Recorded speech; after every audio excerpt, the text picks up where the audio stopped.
Have you ever thought about what kind of economic system we live in? At the core of it, everything around us boils down to just two things: products and services. Products are the physical things: clothes, food, phones. Services are the invisible ones, like doctors treating you, teachers educating you, drivers taking you places, or even streamers entertaining you.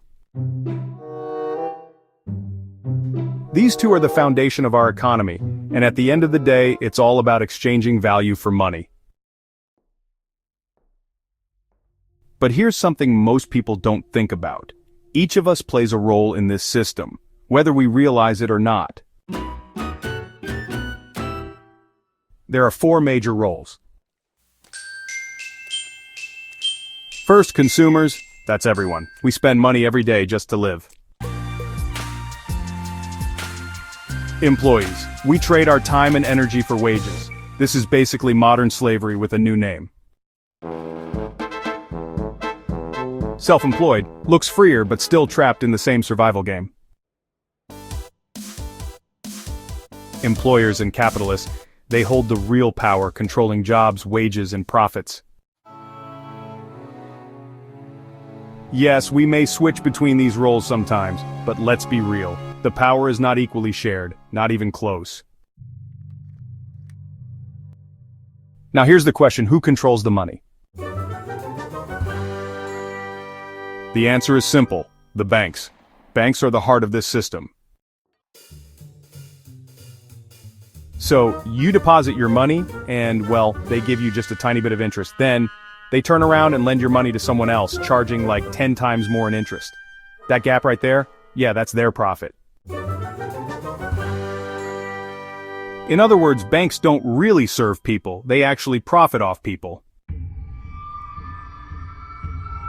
So, what about governments?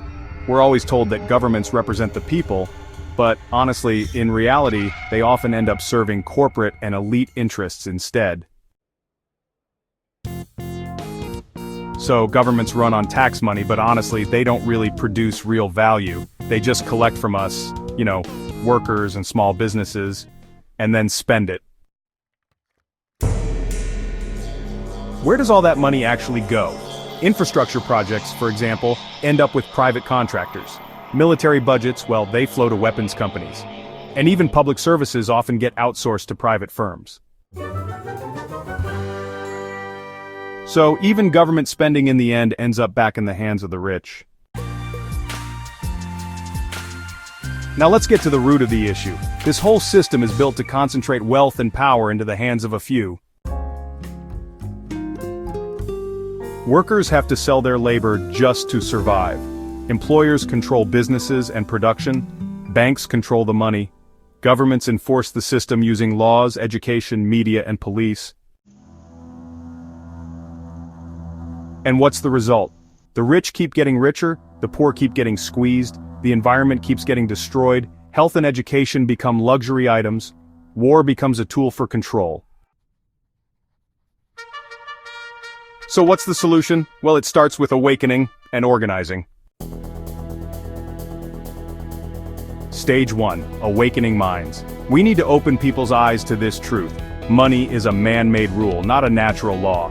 Healthcare, education, housing, these aren't luxuries, they're human rights. And the job system we've accepted, honestly, it's just modern slavery in disguise. How do we spread this? Through videos and social media, through communities like our Socialist Health Club, by using real-life examples that people can actually relate to. This is how you plant the seed of change. Stage 2 is all about building a parallel system. And, here's the genius of it. We don't really need to fight the old system directly, we just need to build something better. That's actually what we're doing with the Socialist Health Club.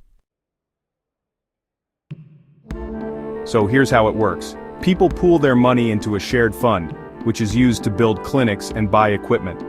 Members get services at about 30% cheaper than the market price. Doctors aren't just employees, they're actually co-owners. Finances are totally transparent, so every member can check the books. And deposits are refundable, which means your money is never lost. This isn't a dream, this is already happening. So, stage 3 is to expand the new system. Once our first Awaken clinic proves it works, we can replicate it. We can build, socialist pharmacies with cheaper meds through group buying, socialist dental clinics, socialist education centers for fair and affordable learning, socialist supermarkets where profits go back to the people, and even socialist restaurants serving food with a purpose. Every sector can be transformed as long as the people unite. Stage 4 is all about redesigning society itself. As more and more people choose the new system, the old one just, becomes irrelevant. Our vision for the future is pretty clear: no more job slavery, everyone becomes part of a shared mission, no more bank control, we create something called People's Trust Funds, no more profit obsession, resources are reinvested into humanity, and no more party politics, society is run through collective decisions. So, can this really be done peacefully? That's the big question, isn't it? Yes, and here's why. First, we don't fight, we build better options. Second, even governments might benefit from our work since we ease the burden on public health care. Third, participation is voluntary. You can't stop awakened minds. And finally, it's a soft revolution. Not by destruction, but by outgrowing the old. So let's compare the two systems for a moment. The old system, which is capitalism, is all about employer-employee control. The new system, Awaken Socialism, is about cooperative partnerships.